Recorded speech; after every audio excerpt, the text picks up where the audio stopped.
बहाल कीजिए, विश्वास बहाल कीजिए कि हमारी पार्टी ऐसी है जो हमारे जैसे कार्यकर्ता को भी मुख्यमंत्री बना सकती है। तो आप एक बार भरोसा करके देखिए, एक बार आकर के देखिए, और जो 27% है उसको 46 पे ले आइए या 56 पे ले आइए। ये जो उन्होंने नैरेटिव किया, ना तो वो नीतीश कुमार को कुछ कहा, ना ही वो लालू यादव को कुछ कहे, और अपना काम करके चले आए। तो क्या आपको लगता है कि ये मोहन यादव का जो प्राथमिक अभी जो दौरा था, पहला दौरा था, वो एक मास्टर स्ट्रोक हुआ है, और उससे डाउन द लाइन वो संदेश देने में बीजेपी ने कामयाबी हासिल की है?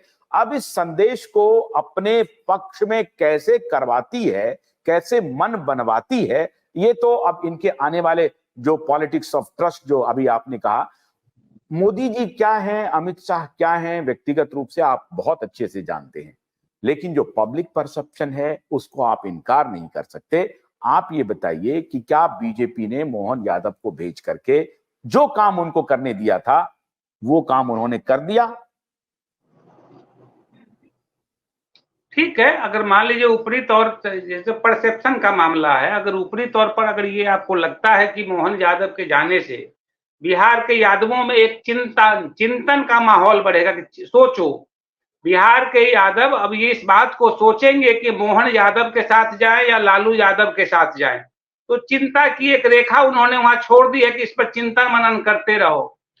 मुझे लेकिन बार बार ये समझिए कि हमारे दिमाग में इस बात की अपच हो रही है कि मोहन यादव बिहार में कोई करिश्मा कर पाएंगे। बीजेपी हमेशा एक परसेप्शन की राजनीति करती है और उसी पर एजेंडा भी सेट करती है।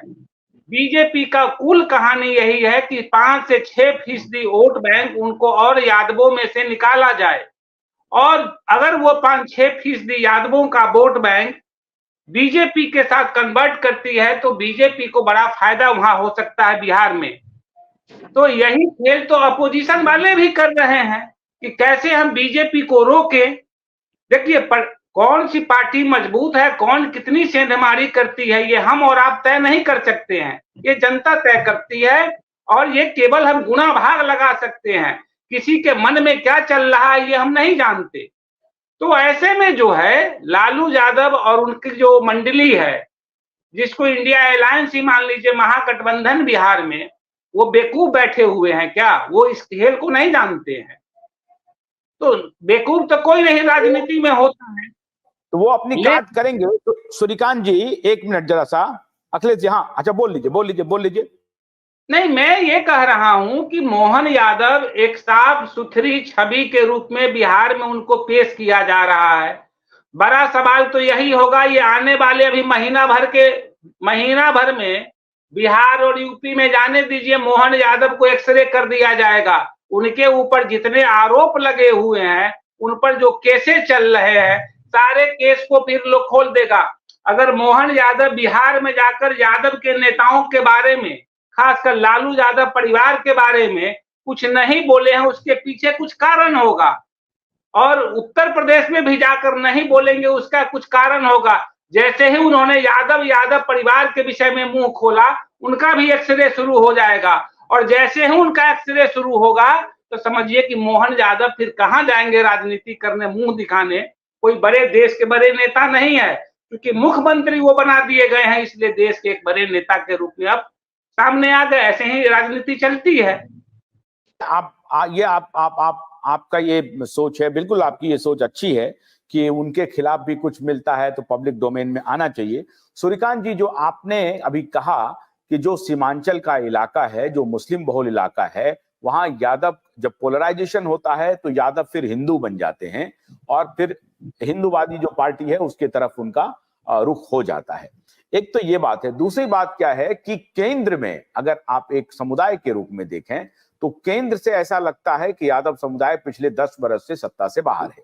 कांग्रेस जब थी तो उनको लगता था कि थोड़ी बहुत आस थी, पिछले 10 बरस से सत्ता से बाहर है। अभी काफी दिनों के बाद बिहार में कम से कम लालू यादव के पुत्र नीतीश कुमार वहां पर डिप्टी सीएम बने हैं, तो उनको लगता है कि हम सत्ता में हैं, सत्ता के भागीदार हैं। लेकिन कब उनकी सत्ता चली जाएगी ये कहना, माफ कीजिएगा, मुश्किल है। ऐसी स्थिति में क्या यादव समुदाय को भारतीय जनता पार्टी सत्ता में भागीदारी का भी संकेत दे रही है? क्या आप अगर हमारे साथ आएंगे तो सत्ता के भागीदार बनेंगे। बिल्कुल ये संकेत है, उन्होंने प्रूव कर दिया है। मोहन यादव जी को उन्होंने चीफ मिनिस्टर बना के दिया तो सिद्ध कर दिया। उन्होंने उदाहरण के तौर पर दे दिया कि सामान्य कार्यकर्ता थे, बड़े नेता थे, उनको चीफ मिनिस्टर बना दिया। ये तो मैसेज तो उन्होंने छोड़ दिया है। लेकिन बात ऐसी है कि मैं पिछले भी अपने एपिसोड में बात करते वक्त और भी चैनल पे मैंने जब बात करी तो उनसे मैंने यही कहा था कि मानसिकता, लोकसभा का इलेक्शन में वोटिंग का पैटर्न और विधानसभा में वोटिंग का पैटर्न ये अलग अलग होता है, उसकी मानसिकता अलग होती है, प्रायोरिटी वोटर्स अपनी अलग अलग दिखाते हैं। ये हो सकता है और ये बिहार में सबने मान लेना चाहिए, पत्रकारों के गलियारे में जो भी रहते हैं उन्होंने मान लेना चाहिए कि लालू प्रसाद यादव जी की आरजेडी की पार्टी बिहार में आपको उनमें उनको नजरअंदाज नहीं कर सकते हैं। आज वो बड़ी पार्टी है, दूसरी बड़ी पार्टी भाजपा है, दोनों में ही फाइट होने वाली है। इतना विधानसभा के इलेक्शन की मैं बात कर रहा हूँ और लोकसभा के लिए भी। लेकिन लोकसभा में वोटिंग का पैटर्न नेशनल लेवल के पार्टी के ऊपर जाता है, क्योंकि अभी तेजस्वी यादव को चीफ मिनिस्टर बनाया है, ये विधानसभा का विषय है, असेंबली का विषय है।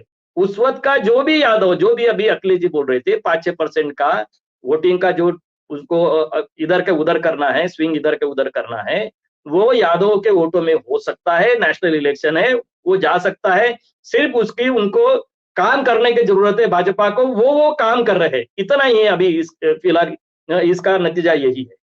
आप तो बहुत शानदार, बहुत बढ़िया इशारा कर दिया। ये अखिलेश जी हम क्लोज करना चाह रहे थे, लेकिन अखिलेश जी, सूर्यकांत जी ने एक और फ्लिप दे दिया कि भाई विधानसभा में यादव सोच रहे हैं कि भाई हमको तेजस्वी को बनाना होगा मुख्यमंत्री, तो विधानसभा में कर लेंगे। अभी तेजस्वी केंद्र में कुछ बनने नहीं जा रहे हैं।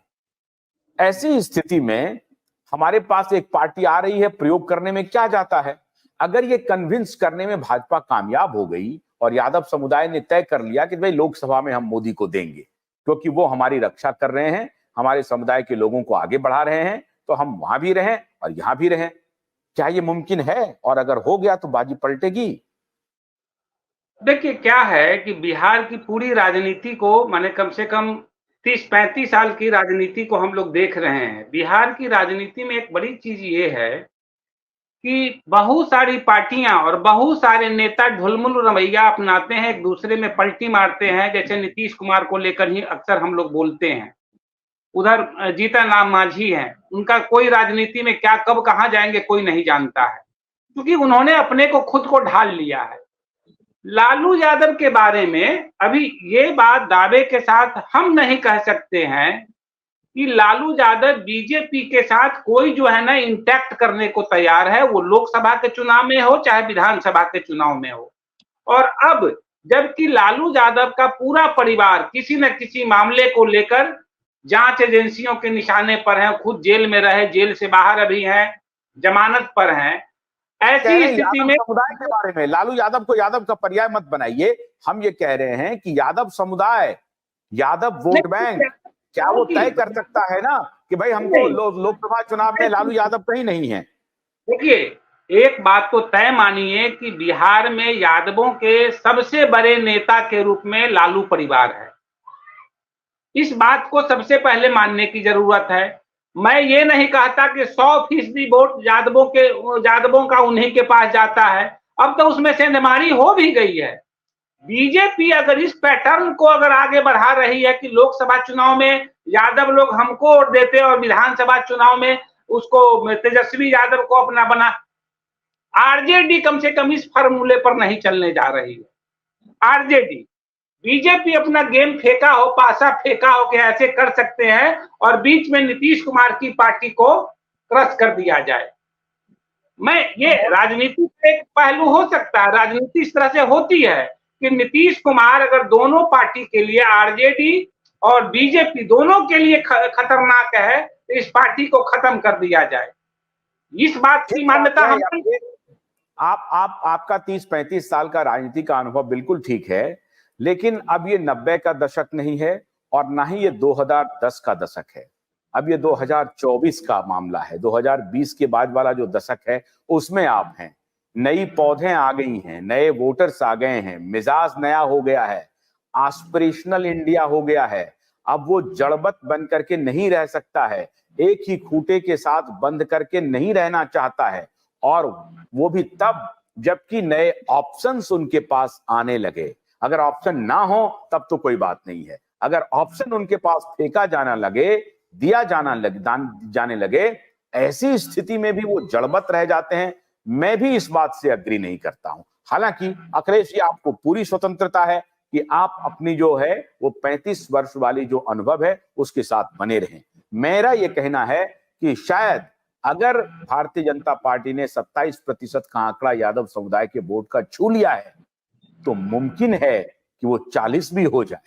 कुछ नहीं कहा जा सकता है, मैं कंफर्म नहीं कर रहा हूं, लेकिन हो सकता है। इतना तो तय है, आप दोनों का बहुत बहुत शुक्रिया। इतना तो तय है कि मोहन यादव ने एक शांत जल में कंकर फेंक दिया है और तरंग उठ गया है। अब देखना यह है कि यह तरंग ध्वनि संगीत का रूप ले लेगी और बीजेपी को लाभ पहुंचाती है, या लालू यादव मजबूती से अपने समुदाय को अपने साथ रखते हैं। ये 2024 के चुनाव में पता चल जाएगा, लेकिन मोहन यादव ने अपना काम कर दिया। आप दोनों का बहुत बहुत शुक्रिया। कल शाम 7 बजे हमारी आपसे फिर मुलाकात होगी प्रहार में। तब तक के लिए आशुतोष कर मत दीजिए। नमस्कार।